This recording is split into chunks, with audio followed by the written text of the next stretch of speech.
Last week, I talked about the church calendar, and I talked about how the time devoted to looking forward to Easter and then the time spent celebrating Easter is about a quarter of the year. It's a lot. And we explored last week what I called the beautiful difficulty of Easter. We need time to mull things over, because this is not a cute season like Christmas can be, although we do our best to make Easter cute with Easter eggs and candy and, for some reason, bunnies. But in truth, the events of Easter are genuinely disturbing and genuinely unsettling. We start with the brash confidence of the triumphal entry, followed by betrayal and an arrest and disloyalty and false charges and torture and mockery and loneliness and suffering and death. This is no conquering God in the normal sense, in the way that was thoroughly expected by those at the triumphal entry. To quote Aaron, who was quoting Walter van Brueggemann, "This is not the God they would have chosen." Just imagine if you were one of the eyewitnesses of Jesus' ministry, one of the 12, or one of the many other disciples. Perhaps for as long as 3 years, you witnessed all sorts of things about Jesus, his life-changing teaching, and his real power as seen in his miracles over nature and as seen in his ability to heal. But then the Easter events happen. The betrayal, and arrest, and crucifixion, and death. And you would think, oh, I guess I was wrong about Jesus. Just another disappointment. This is feeling depressingly familiar, depressingly natural. But then the resurrection. And not too long after that, the ascension up into the clouds. So now you have this very strong sense that it was true. This really was Emmanuel, God with us. But what does it mean that God with us went through all of those things? What does it mean that the God of power can experience betrayal and arrest and crucifixion and death? That's what God does with power? That was the struggle of the early church. And they needed time to understand that this is the God who suffers, the God who dies, the God whose use of power is voluntarily giving it up. This is the God who talks about what the ultimate love looks like, and then days later lives it out to the bitter end.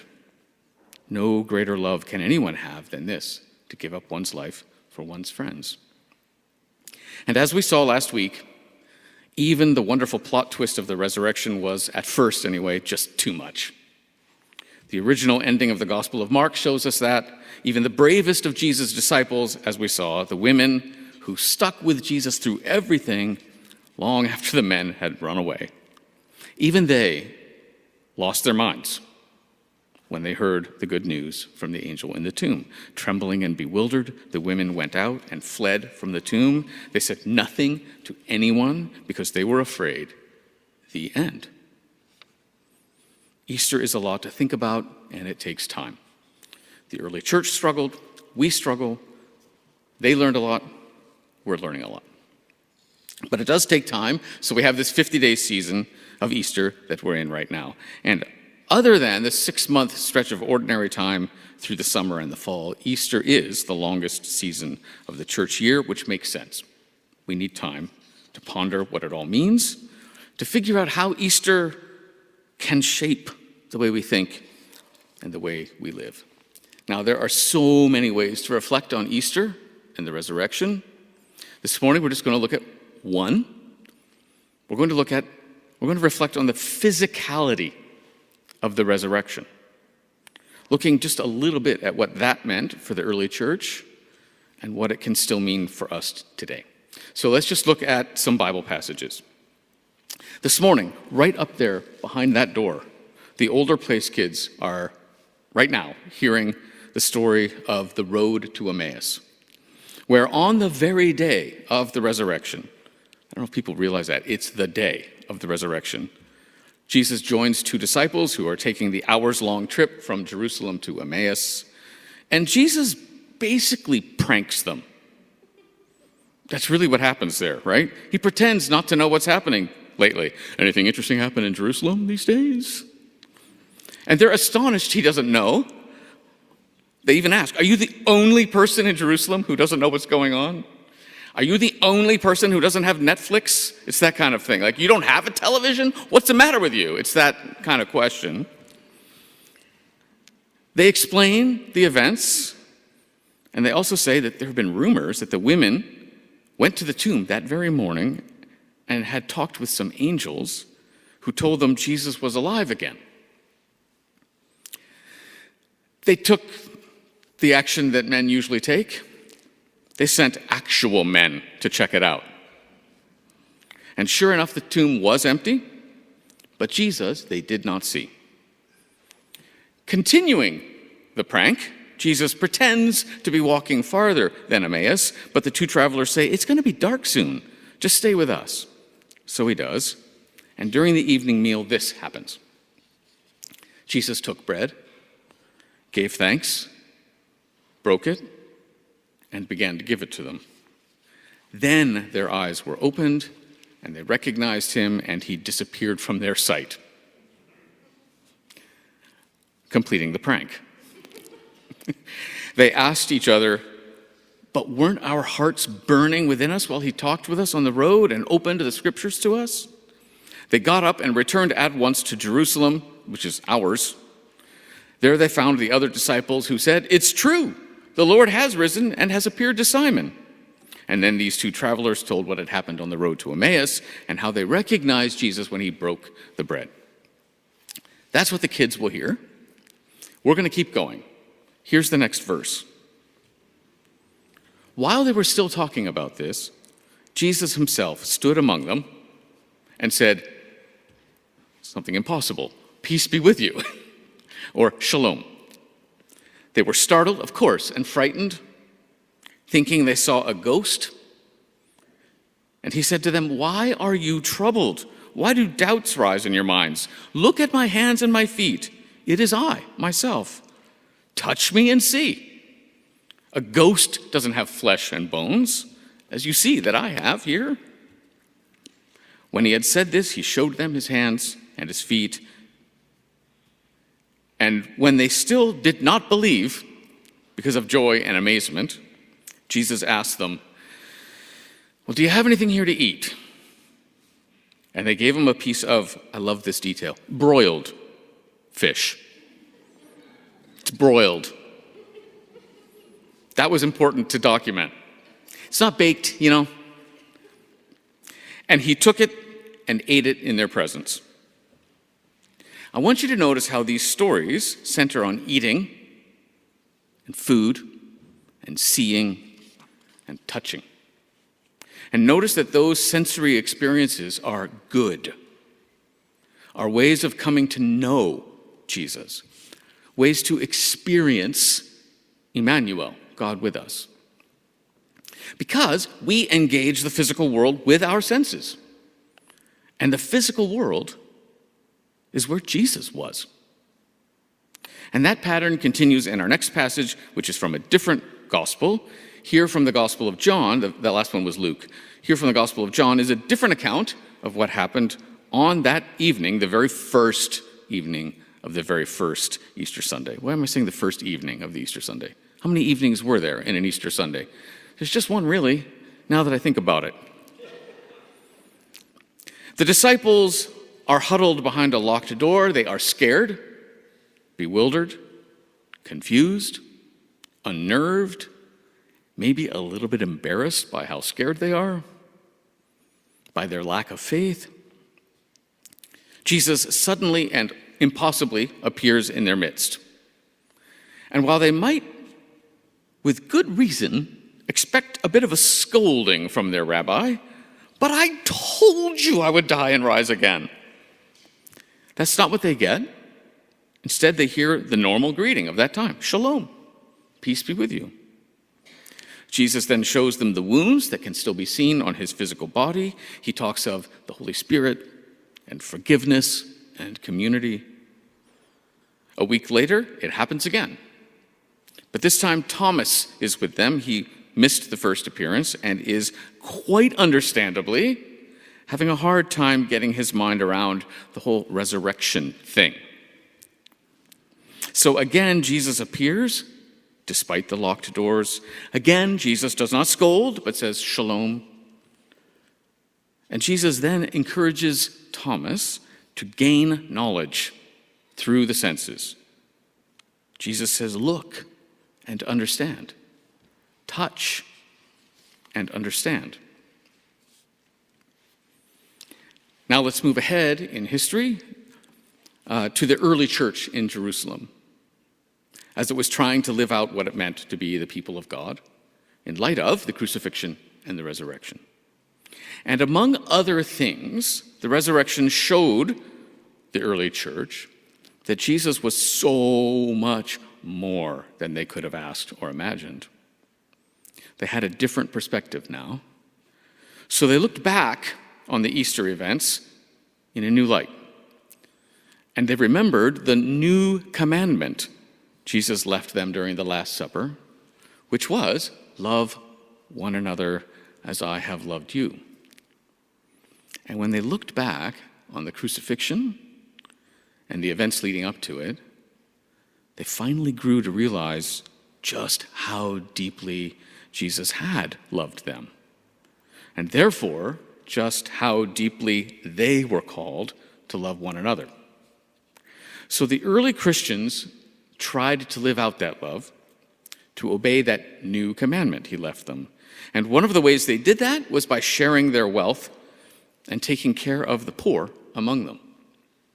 From time to time, we're told in the book of Acts, someone who owned land or houses would sell them in order to care for the needy in their midst, to care for the physical needs of the vulnerable in their midst. This was in a time before there was any kind of social welfare and safety net. Let's move forward in history again and look at an epistle, which is a fancy word for letter, that we call 1 John. And this letter was written around the year 90, and among other things, the author was writing to correct a misunderstanding in the early church. And this misunderstanding was called Gnosticism, GN, Gnosticism. Gnosticism was, and still is, the view that all matter, anything physical, is basically evil, and only spirit is good. The physical world, according to Gnosticism, is an evil trap designed to entice our senses and distract our souls from the spiritual realm. And this view can be traced back to many ancient Greek philosophers, perhaps especially Plato, who thought that the main human task was to get out of the physical world and think only on those things that are spiritual and eternal. If you've heard Plato's allegory of the cave, you already have a sense of how these philosophers thought. And here's a quick version to either introduce you to Plato's allegory of the cave or to remind you of it. Imagine, says Plato, that there are people chained to chairs at the bottom of a cave that slopes down from the opening. These prisoners at the bottom are positioned so that they face the far wall. They are facing away from the cave's opening. Behind them, up the slope a little, is a fire. And there are people who walk back and forth in front of that fire, carrying signs of various sizes and shapes like trees and animals. These signs make shadows on the wall that the prisoners can see, which is the only thing the prisoners can see. And since they have been imprisoned there all their lives, they think the shadows are all there is to the world. They compete with each other to see who can identify and predict each new shadow, each new shape that appears. Now imagine, Plato says, that some of those prisoners are set free somehow.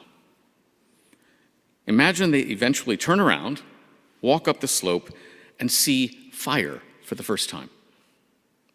Now they finally understand what was causing the shadows. Now they conclude that the fire and the signs are what is real, not the shadows. But the freed prisoners don't stop there, Plato says. They continue up the slope, out of the cave, and into the open air. And for the first time, they see daylight. For the first time, they see the full spectrum of color. For the first time, they see actual trees and actual animals. And for the first time, they see the sun, which is the source of all fire and all light. So now, for the first time, they know what is truly real, with a capital R, and what is just a shadow of the real. And the point of Plato's allegory, which continues, by the way, they go back down, they try to free the other prisoners, but the other prisoners try to kill them because, what do you know, you can't even see the shadows anymore. Because they can't, because their eyes haven't adjusted to the dark when they go back down. Anyway, we're going to leave that aside. I won't even mention it. And the point of Plato's allegory is that the physical world is the cave, filled with nothing but shadows and artificial shapes. The world of ideas, though, that's what's real. Things like mathematics, eternal, unchanging, non-physical. In order to discover true reality, Plato says, we have to leave the physical world behind. Other Greek philosophers went even further, saying that the physical world was an evil trap designed to tempt our souls, keeping us, the physical world keeps us from rising to the spiritual realm of ideas, keeps us from attaining true knowledge because we're just too distracted with this physical world. This was all around when the early church was born, this set of ideas. When 1 John was written, Gnostics were people in the early Christian church who were deeply affected by this kind of philosophy I just described. And their thinking went something like this. Well, since physical flesh is already evil, then there is no good way to be a physical being. But if there is no good way to be a physical being, then there is also really no bad way to be a physical being. Therefore, all these rules that we have about how to behave as physical beings with other physical beings, those rules are irrelevant. We can do whatever we want. There's no such thing as sin when it comes to our physical lives, which are nothing but distractions anyway. And with all of that in mind, listen to how the letter we call 1 John opens up with a huge emphasis on the physical world, on physicality, on the senses, and on how those things are good. Here's how the letter begins. It's a bit abrupt, it just jumps right in. That which was from the beginning, which we have heard, which we have seen with our eyes, which we have looked at, which our hands have touched, this we proclaim concerning the word of life. We proclaim to you what we have seen and heard, so that you may have fellowship with us. The author is talking here about what we now call empirical knowledge, the kind of knowledge we gain through our senses. And it is through the physical senses, in the physical world, that the author says the apostles learned about Christ, and therefore about the love of God. The kind of love that leads, as the letter goes on to say, to a healthy physical community. Jesus, in other words, in his life and suffering and death and resurrection, wasn't just a hologram, wasn't just a brief spiritual visitor to earth disguised as a human. Jesus was a physical being who suffered, died, and was raised, yes, but even then was still physical. There were still signs of wounds on his body. He could be touched. He could eat food, broiled fish. And weeks later, when Jesus ascended, he ascended as a physical being. What does it all mean? The early Christians asked. And one of the things they came to understand is that this physical world that we're in, it matters. The physical world isn't something to be despised, isn't something to escape. The physical world is sacred space. The physical realm is where God can be found, where God was found.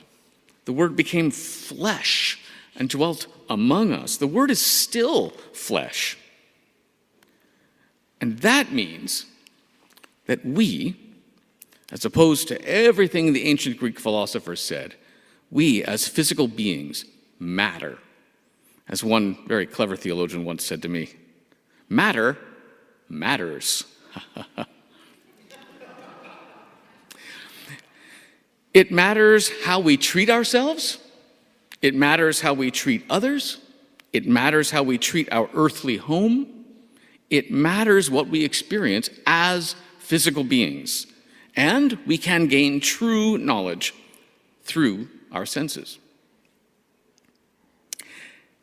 And really, none of this should be a surprise, because it's been there in the Bible from the very beginning. Let's go all the way back.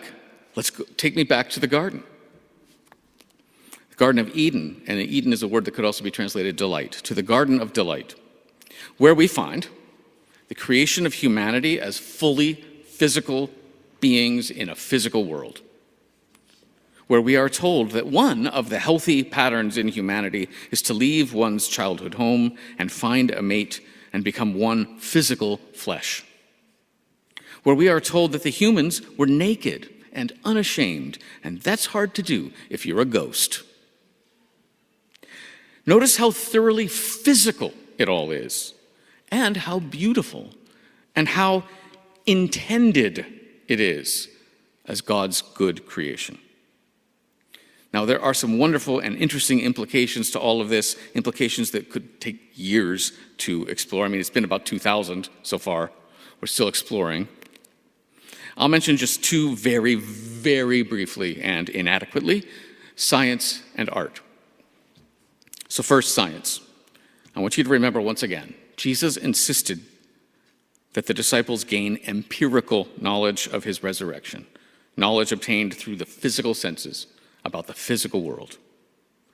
And Jesus and the author of 1 John both insist that the senses bring knowledge of God. As part of my graduate studies, I took several philosophy of science courses at UVic. In one of them, the professor wasn't very religious, if he was religious at all. He certainly had no religious axe to grind, whatever his personal life was like. We were discussing in class the rise of modern science and how that rise occurred in Christian culture. The professor said, "Look, I know many of you don't know the first thing about Christian theology, which is fine in your daily life. But in a course on the history of ideas, it is not fine. You need to know some things.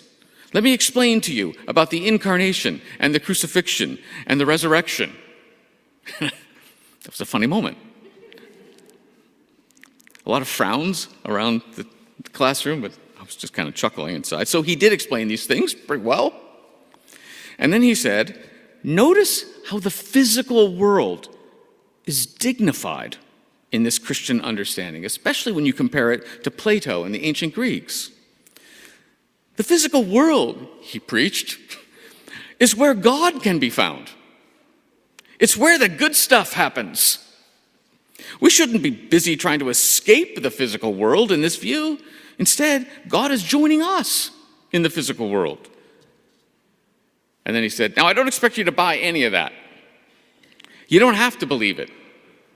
But you do have to know that this was the dominant meta-narrative in many places for many people in the history of ideas. And then he added, and I ask you, is it any wonder that modern science, with its focus on knowledge of the physical world that we gain through our physical senses, is it any wonder that modern science arose in Christian culture? And now art.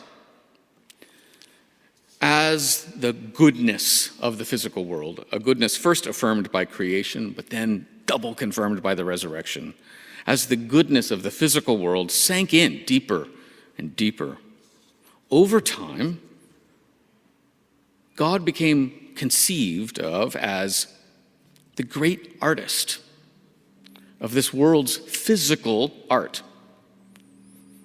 And God saw that it was good. And since we are made in the image of God, we too are artists in one way or another.